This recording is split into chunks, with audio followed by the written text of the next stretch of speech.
Welcome to சுடர் கருணை பிரகாசம் சேனல். வாங்க நீர் உருண்டை எப்படி செய்யலான்னு பார்க்கலாம். இது ரொம்பவே நல்லாயிருக்கும், ரொம்ப சாஃப்டாக இருக்கும். சாப்பிட்றதுக்கு திங்க இன்னொரு உருண்டை சாப்பிடணும்னு போல் தோணும். அந்த அளவுக்கு டேஸ்ட்டாக இருக்கக்கூடிய இந்த நீர் உருண்டை பல ஊரில் பல பேர் சொல்லுவாங்க. நீர் உருண்டை, உப்பு உருண்டை, நீர் கொழுக்கட்டை, நிறைய பேர் சொல்லுவாங்க. எங்கள் ஊரில் நீர் உருண்டை தான் சொல்லுவோம். ரொம்பவே நல்லாயிருக்கும். ஸ்கூல் விட்டு வந்தோன்னே செஞ்சு வச்சுருப்பாங்க. இந்த மாதிரி புட்டோன்னா சாஃப்டாக இருக்கும். இதை நான் இன்றைக்கி இடியப்ப மாவில் எப்படி செய்யலான்னு தான் இன்றைக்கி செஞ்சு காமிக்க போகிறேன். அதே டேஸ்ட்டில் அதே சுவையில் நமக்கு கிடைக்கும். ரொம்பவே சிம்பிளாக இருக்கும். நம்ம கிச்சனுக்கு போனோன்னு 10 நிமிஷத்தில் செஞ்சு முடிச்சிடலாம். ஈவினிங் டைம் ஸ்நாக்ஸ் கேட்டாங்கன்னா குழந்தைங்களுக்கு இதை செஞ்சு கொடுங்க. வாங்க அது எப்படி செய்யலான்னு பார்க்கலாம். இதுக்கு இடியப்ப மாவு தான் நான் எடுத்திருக்கேன். கடையில் வாங்கின இடியப்ப மாவு இல்லை வீட்டில் அரைச்ச இடியப்ப மாவு எது வேணாலும் நீங்கள் எடுத்துக்கலாம். தேங்காய் பூ ஒரு மூடி பெரிய மூடியாக திருவி வச்சுருக்கேன். இந்த மாதிரி நல்லா ஃபைனாக திருவி வச்சுக்கோங்க. அப்போ தான் சாஃப்டாக இருக்கும் கொழுக்கட்டை. இப்போ நம்ம வெங்காயம், சின்ன வெங்காயமும் பெரிய வெங்காயமும் சேர்த்தே நான் அரைஞ்சி வச்சுருக்கேன். பச்சை மிளகாய், காஞ்ச மிளகாய் ரெண்டுமே ஒன்று எடுத்து பொடியாக நறுக்கி வச்சுருக்கேன். ஏன்னா குழந்தைங்களுக்கு ரொம்ப காரம் இருந்தால் பிடிக்காது. கருவேப்பிலை மட்டும் எடுத்து வச்சுருக்கேன். இது எல்லாமே மெயினான இன்க்ரீடியன்ட்ஸ். இப்போ செய்யும் போதே நான் மற்ற பொருளெல்லாம் சொல்கிறேன். ஒரு 3 டேபிள் ஸ்பூன் மட்டும் கடலெண்ணெய் ஊற்றிருக்கேன். ரொம்ப எண்ணெய் ஊற்றாதீங்க. எண்ணெய் நிறையா ஊற்றிட்டிங்கன்னா கொழுக்கட்டை ஹார்ட் ஆகிடும். இப்போ கடுகு, உளுத்தம்பருப்பு போட்டு தாளிச்சிக்கலாம். கடலைப்பருப்பு போட்டுக்கலாம். கடுகு 1 டீஸ்பூன், உளுந்து 1 டீஸ்பூன், கடலைப்பருப்பு 1 டீஸ்பூன் போட்டு நல்லா வறுத்துக்கோங்க. நல்லா செவக்கணும். அது செவந்து வர்ற அளவுக்கு நல்லா வறுத்துக்கோங்க. செவந்து வந்ததுக்கப்புறமா நம்ம இப்போ வெங்காயம் சேர்க்கலாம். வெங்காயம் முழுக்க நம்ம சின்ன வெங்காயத்துலேயே செய்யலாம். நான் இன்றைக்கி பாதி சின்ன வெங்காயம் பாதி பெரிய வெங்காயம் சேர்த்துருக்கேன். இந்த சின்ன வெங்காயம் போட்டு அந்த நீர் உருண்டை செய்கிறப்போ ரொம்ப டேஸ்ட்டாக இருக்கும். சாப்பிட்டவங்களுக்கு தெரியும். புதுசாக சமைக்க பழகுறீங்கன்னா இதெல்லாம் நீங்கள் கற்றுக்கோங்க. ரொம்பவே நல்லா அந்த காலத்தில் நம்மளுக்கு ஸ்நாக்ஸ்னு கேட்டால் அம்மாலாம் செஞ்சு கொடுத்த ஒரு உணவு தான் இது. இப்போ பச்சை மிளகா சேர்த்துக்கலாம், காஞ்ச மிளகா சேர்த்துக்கலாம், கருவேப்பிலை சேர்த்துக்கலாம். இதை சில பேர் ரொம்பவே நல்லா செய்வாங்க. குருணை அரிசியெல்லாம் போட்டு அதில் வேக வச்சு செய்வாங்க. அரிசியை அரைச்சி அப்படி செய்வாங்க.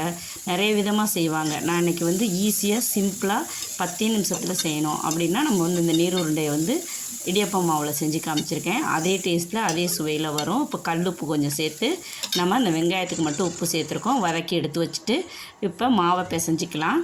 கொஞ்சோண்டு தண்ணி நான் கொதிக்க வச்சுருக்கேன் இந்த மாவு பிசைகிறதுக்கு.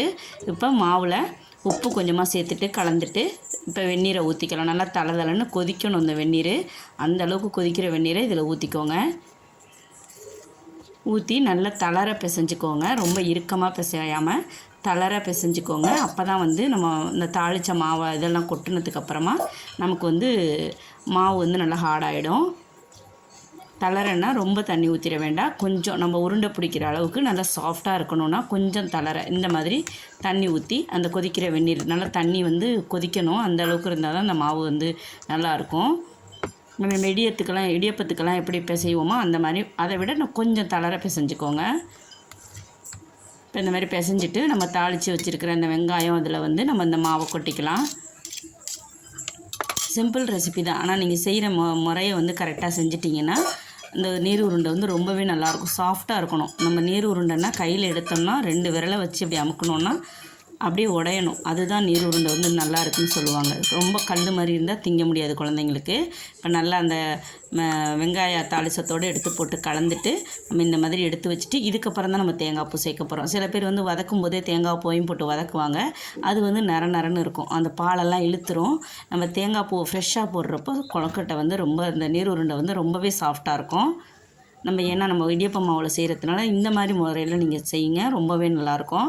இப்போ தேங்காய் பூவை போட்டுட்டு எல்லாத்தையும் நல்லா கலந்து விட்டுருங்க. அந்த மாவில் எல்லா பக்கமும் கலந்து விட்டுட்டிங்கன்னா ரொம்பவே நல்லாயிருக்கும். இப்போ இந்த மாதிரி எடுத்து வச்சுட்டு நல்லா தடவி எடுத்து வச்சுட்டு தேவையான அளவு கையில் தண்ணியை நல்லா கையை கழுவிட்டு மறுதிருப்பியும் நீங்கள் உருண்டைகளாக பிடிச்சிக்கோங்க. நீங்கள் இதை புளிக்கொழுக்கட்டைக்கு பிடிக்கிற மாதிரியும் பிடிச்சிக்கலாம், உருண்டையாக பிடிக்கிறதுனாலும் பிடிச்சிக்கலாம். நான் 2 விதமாக இன்றைக்கி செஞ்சுருக்கேன். இதுக்கு ஒரு கார சட்னி, தக்காளி சட்னி, தேங்காய் சட்னி சத்து வராது. தக்காளி சட்னி, கார சட்னி ரெண்டுமே நல்லாயிருக்கும். இதை ஆவியில் வேக வச்சு இட்லி பானையில் வச்சு நம்ம வேக வச்சு எடுக்க போகிறோம். ரொம்பவே சத்தானது. இதில் எந்த ஒரு இதுவுமே கிடையாது. குழந்தைங்களுக்கு நம்ம அந்த காலத்துலலாம் ஸ்கூல் விட்டு வந்தால் எனக்கு கண்டிப்பாக இது தான் இருக்கும். ஈவினிங் டைமில் எங்கள் அம்மா பெருசாலாம் ஒன்றும் செய்ய மாட்டாங்க. நீர் உருண்டை, இனிப்பு கொழுக்கட்டை, பூரண கொழுக்கட்டை இந்த மாதிரி தான் செஞ்சு கொடுப்பாங்க. அந்த ரெசிப்பியில் ஒன்று தான் இது. ரொம்பவே நல்லாயிருக்கும் இது. இப்போ இந்த மாதிரியும் நான் செஞ்சு வச்சுருக்கேன். அது வெந்து முடிச்சதுக்கப்புறமா இந்த தட்டையும் எடுத்து வேக வச்சு நான் எடுத்துக்க போகிறேன். நம்ம பழங்கால முறை ஸ்நாக்ஸ் எல்லாம் ரொம்ப ஹெல்த்தியாகவே இருக்கும். இது ரொம்ப ஹெல்த்தியாக இருக்கும். இப்போ இந்த 2 வயசு குழந்தைங்களுக்கெல்லாம் பல்லு முளைக்கும். அப்போ வந்து பல்லு கொழுக்கட்டைன்னு கூட சொல்லுவாங்க. இதை செஞ்சு கொடுப்பாங்க. அவங்க குழந்தைங்க நல்லா கடித்து சாப்பிட்றதுக்கு நல்லாயிருக்கும். என் பையனுக்கு கொடுத்தேன், நல்லாவே சாப்பிட்டான்.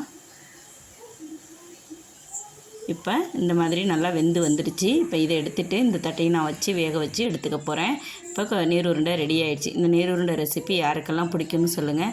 அவனை ரொம்பவே நல்லாயிருக்கும். சிம்பிளாக இருக்கும், அதே சமயம் ரொம்ப நல்லாயிருக்கும். அந்த தேங்காய் பூவெல்லாம் போட்டு நம்ம செஞ்சுருக்கோமா, அதுவும் அந்த சட்னியில் வச்சுட்டு சாப்பிட்றப்போ ரொம்பவே நல்லாயிருக்கும். இதை டிஃபனாகவே வச்சுக்கலாம் நீங்கள் நைட்டுக்கு. வேறு எதுவுமே செய்ய வேண்டியதில்லை. ஈவினிங் செஞ்சிங்கன்னா நைட்டு டிஃபனாக எங்கள் வீட்டில் இதுதான் இன்றைக்கி. ரொம்பவே நல்லாயிருக்கும். செஞ்சு சாப்பிட்டு பார்த்துட்டு எப்படி இருக்குன்னு சொல்லுங்கள். இதை கையில் எடுத்து காட்டுறேன் பாருங்கள். எவ்வளோ சாஃப்டாக இருக்குது பாருங்கள். அப்படியே கையில் வச்சு அமுக்குனிங்கன்னா அப்படியே உடையும். 2 விரல்லே உடஞ்சிரும். அந்தளவுக்கு சாஃப்டாக இருக்கணும். நீர் உருண்டை மட்டும் எப்போதும் வந்து சாஃப்டாக இருந்தால் தான் நல்லாயிருக்கும். இந்த மாதிரி புட்டு காட்டுறேன் பாருங்கள். எப்படி சாஃப்டாக இருக்குது பாருங்கள். நீங்கள் ரொம்ப ஹார்டாக இருந்துச்சுன்னா நல்லா இருக்காது. நான் சொன்ன பக்குவத்தில் செய்யுங்க. நீர் உருண்டை சூப்பராக வரும். செஞ்சு சாப்பிட்டு பார்த்துட்டு எப்படி இருக்குன்னு எனக்கு சொல்லுங்கள். நம்ம சேனலில் டெய்லி ரெசிபீஸ் வந்துடும். ஃபுல் வீடியோஸ் பாருங்கள். அதுதான் நான் உங்களை ரிக்வெஸ்ட்டாக கேட்டுக்கிறேன். நான் வந்து லாஸ்ட்டில் சொல்கிறதுக்கு காரணமும் அதுதான். ஃபஸ்ட்டே நான் சொல்ல மாட்டேன், ஏன்னா அது உங்களை ஃபோர்ஸ் பண்ணுற மாதிரி இருக்கும். அதனால் ஃபுல் வீடியோஸ் பாருங்கள். பார்த்துட்டு உங்களுக்கு எப்போ டைம் இருக்கோ அப்போ பாருங்கள். ஃபஸ்ட்டு பார்க்குறேங்கிற பேரில் ஸ்கிப் பண்ணி பார்த்துட்டு சேனல் வந்து ரொம்ப டவுன் ஆகிடும். கஷ்டப்பட்டு எல்லாருமே வீடியோ போடுறீங்க. நான் அப்படி தான் பார்க்குறேன். நீங்களும் அதை ஃபாலோ பண்ணி செஞ்சிங்கன்னா நம்மளோட சேனலும் நல்லா பாப்புலர் ஆகும். நன்றி, வணக்கம்.